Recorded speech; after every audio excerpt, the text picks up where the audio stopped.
نحمده ونصلي ونسلم على رسوله الكريم أما بعد فأعوذ بالله من الشيطان الرجيم بسم الله الرحمن الرحيم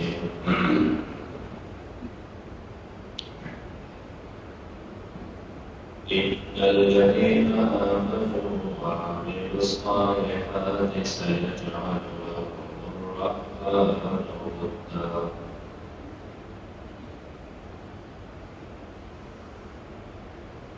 یہ آیات کریمہ میں نے تلاوت کی اس دور میں اتر آیا جب مکہ میں صحابہ کرام ہر قسم کے تکالیف مسائل اور پریشانیوں کی چھٹی میں اسے جا رہے تھے اور ماحول بالکل حساس تھا. اگر گھر میں ایک مسلمان تھے تو ماں باپ رشتہ دار سارے کافر تھے. ایک پریشانی کا ماحول تھا. کافروں کے طرف سے نصیحتیں تکالیف بھی دیے جا رہے تھے. اس دور میں کچھ صحابہ کرام ہجرت کر کے اور حبشہ گئے تھے. نجاشی کے پاس گئے تھے جو اسحمہ نام تھا اس کا صحابی کا رضی اللہ تعالیٰ ایمان لے آئے تھے. تو جعفر رضی اللہ عنہ کے قیادت میں کچھ صحابہ کرام اور کچھ عورتیں آپ علیہ السلام کے کہنے کے مطابق اب شریک رہے تھے.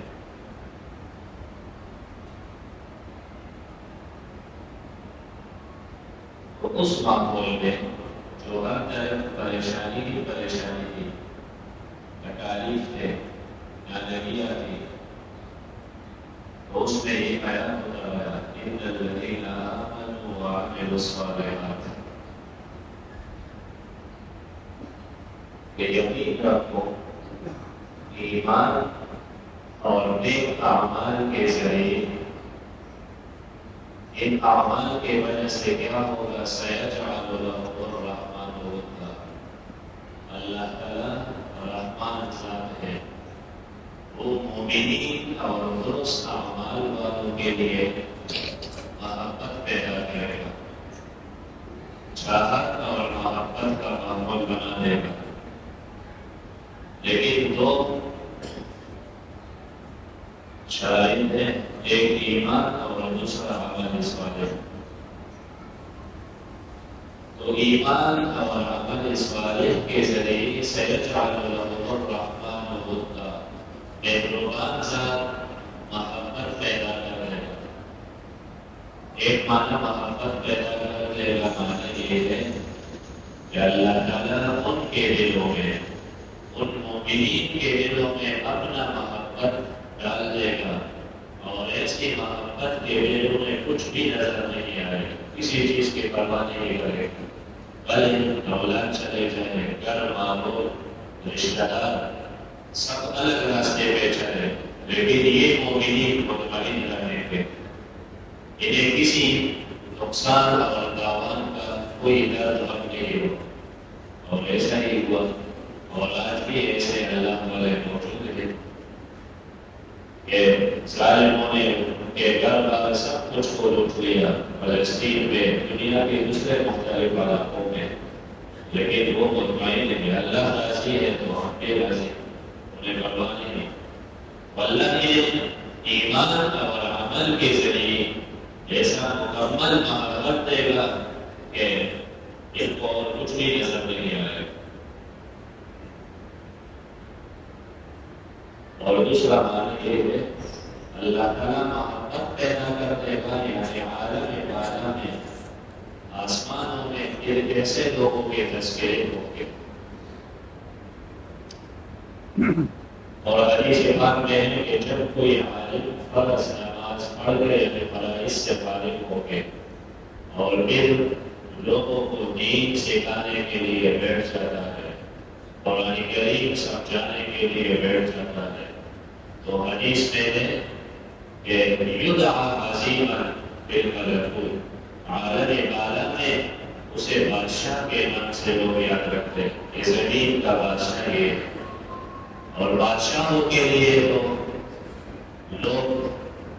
فوج اور عام لوگ بادشاہوں کے احترام کر رہے، اس لیے عالم بالا کے ملائک، آسمانی ملائک، وہ علماء کے لیے، طلباء کے لیے پر لے جاتے ہیں، اوپر ان کو بادشاہوں کے نام سے لوگ یاد رکھتے ہیں، بادشاہوں کے نام کے ساتھ ان کے تذکرے ہوتے ہیں، تو ملائک بھی ایسے لوگوں کا احترام کرتے ہیں۔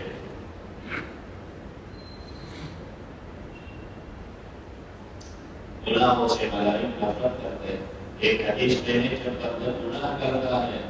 تو ملائک ان سے ہٹ جاتے ہیں، رحمت کے ملائک ہٹ جاتے ہیں، تو رشوت خور ہے، سود خور ہے، بدکار ہے، بد کردار ہے، کسی اجنبی عورت کے طرف نظر کرتا ہے، ایسے اور برائیوں میں مبتلا ہو تو ملائک ایسے لوگوں سے نفرت کرتے ہیں۔ ایک معنی یہ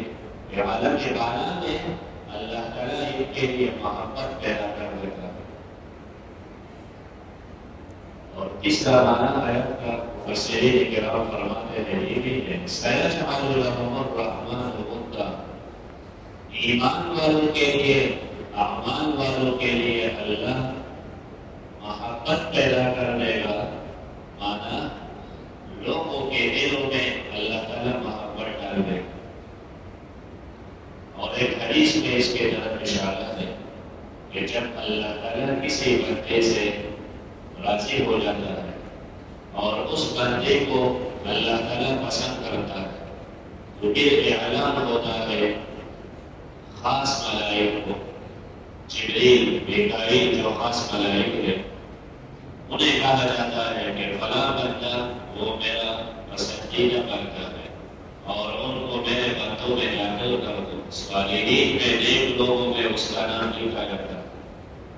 جب بندے کے ایمان اور درست اعمال سے اللہ تعالیٰ راضی ہو جاتا ہے تو عالم بالا میں یہ فیصلہ ہوتا ہے، اور پھر قریب کے ملائک اس بندے سے محبت کرتے ہیں، ان کے دل میں سکون، اطمینان کے بادل ڈالتا ہے، پریشانی اور تکالیف میں وہ بندہ مطمئن نظر آئے گا۔ پھر عام آسمانی ملائک میں اعلان ہوتا ہے کہ فلاں بندہ مجھے پسند ہے، اللہ تعالیٰ کہہ رہا ہے اور ملائک کو بھی پسند ہے، تم بھی ان سے محبت رکھو۔ اوپر کے پورے عالم میں، آسمانوں میں اس بندے کا تذکرہ پھر محبت کے ساتھ ہوتا ہے، اور وہی تو اصل عالم ہے، اس عالم کو تو بنا ہونا ہے۔ اس لیے نوجوان، انتہائی بے وقوف نوجوان ہے وہ جو اس چکر میں پڑا ہے کہ فلاں لڑکی مجھے پسند کرے، شرم کرو، اگر وہ تجھے پسند کرے تو کیا ہو، یا نوجوان لڑکی جیسا شکل بنا کے، گاڑی نہیں ہے، اونچے نہیں ہے، اپنے آپ سے بجڑا بنا کر، اللہ نے تمہیں مرد بنایا، بہترین شکل دیا، مرد وہ تو فضیلت ہے، عورتوں پر بھی مرد کو اللہ نے فضیلت بخشی، اور اللہ نے آپ کو فضیلت والا بنایا اور آپ ہجڑے کا شکل بنا کے حرکات بھی ہجڑوں کے طرح، عادات بھی، اور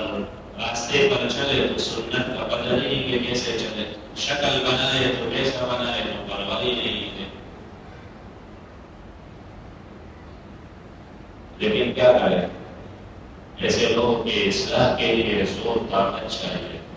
ام المومنین عائشہ رضی اللہ عنہا نے لڑکے کو دیکھ کر کہ وہ راستے میں ایسا چلتا ہے جیسے لڑکی ناز کے ساتھ، لڑکا تو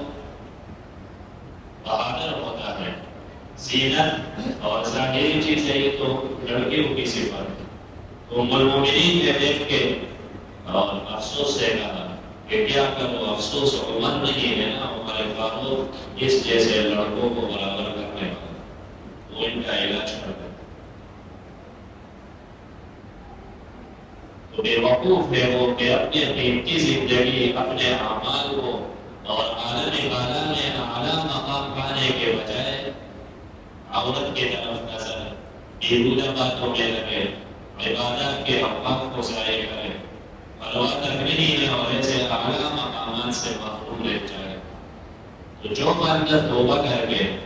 ایمان لائے، درست عمل کرے، تو عالم اعلیٰ میں اعلان ہوتا ہے یہ میرا پسندیدہ بندہ، ان ملائک میں اور ان زمین والوں کے دلوں میں اللہ تعالیٰ اس کے لیے محبت ڈالتا ہے،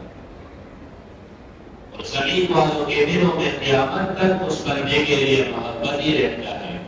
آج ہم امام ابو حنیفہ رحمہ اللہ کا نام لے کے کتنے عقیدت کے ساتھ نام لے، امام بخاری رحمہ اللہ، جتنے بھی اللہ والے گزرے ہیں، تو ان کا نام لے کر دل میں خود بخود محبت کا ایک کرشمہ ہوتا ہے۔ یہ اس محبت الہی کے اثرات، کسی بادشاہ کا نام لے، ان کے حکمرانوں کا نام لے، قدرتی طور دل میں نفرت آئے، وہ اس پیدا ہوتا ہے، عالمی اور دعائیہ کلمات کوئی بھی نہیں کہتا۔ تو یہ اس خفیہ عالم غیب کے اثرات ہیں، دل پر وہ اثرات ہوتے ہیں۔ تو جو ایمان لائے اور عمل کرے درست، سيجعل له الرحمن ودا، مہربان ذات ان کے لیے محبت پیدا کرے۔ ایمان کیا ہے، عمل صالح کیا ہے؟ تو ایمان مانا لا الہ الا اللہ، اور عمل صالح مانا محمد رسول اللہ۔ تو یہ پورا کلمہ بن گیا۔ ایمان ہے لا الہ الا اللہ کے عقیدے کو سمجھا، اور عمل صالح مانا کہ وحی کو دیکھ کے چلے، ہر معاملے میں وحی کو دیکھ کے چلے۔ نماز میں وحی طریقہ کیا، وحی نے کیسے نماز سمجھا ہے، زکوٰۃ ہے، معاملات ہے، معاشرات ہے، کسی کے ساتھ لین دین کاروبار ہے، تو جو اس گرنے کے ہر مرحلے میں وحی سے پوچھ کے چلے، یہ عمل صالح۔ اور کوئی وحی سے پوچھ کے نہیں، قرآن و حدیث سے پوچھ کے نہیں چلتا، تو اس کا عمل صالح نہیں ہو سکتا۔ عمل صالح صرف نماز نہیں، صرف اذکار نہیں، یہ بھی اعمال ہے، لیکن یہ اعمال کا ایک شاخ ہے۔ اعمال زندگی تو اور بھی بہت، زندگی کے ہر شعبے میں، اور زیادہ تر لوگ عبادات کا تو اہتمام کرتے ہیں، 10% لوگ اہتمام کرتے ہیں، لیکن معاملات کا اہتمام کرنے والے وہ آپ کو 2% بھی نہیں ملے۔ معاملات میں بھی کوشش کرتا ہے کہ بس مال آئے، حلال کا ہو یا حرام۔ اور کئی یہ تو تجربہ ہو گیا کہ معاملات کے بارے میں بہت کم لوگ ہی پوچھتے، کتنا عرصہ ہو گیا میرا، چند بندوں نے کہیں پوچھا ہوگا کہ فلاں کے ساتھ معاملات ہے، کرایہ کے معاملات ہے اور کاروبار کے معاملات ہے، کس طرح کرے، کم لوگ پوچھتے، اور پوچھنے کے بعد اگر ان کے مزاج کے مطابق نہ کہا جائے تو کچھ ساتھی لوگ تو یہ بھی کہتے ہیں کہ دل کہاں چلا جاؤ، یعنی یہ تو میرے مزاج کے مطابق جواب نہیں آیا تو کہاں جاؤ، تو وہی کے بعد پھر کہاں جاؤ گے، تو ظاہر کہو گے۔ ایک طرف تو وہی ہے، یعنی اس کا مقصد یہ ہوتا ہے کہ پھر کون سے مسلک والے کے پاس جائیں، تو اکثر لوگوں کا مزاج ہے کہ فلاں مسلک والے آسان بتا دیں۔ تو ایمان اور عمل صالح، نیک عمل اور سنت کے مطابق عمل، یہ انسان کے ماحول کو ایسا ماحول بنا دیتا ہے کہ اس میں سکون، امن، اطمینان ہوتا ہے۔ اگر پورا ملک اس پہ عمل کرے تو وہ ملک امن کا رہے، اگر بندہ خود عمل کرے تو اس کے دل میں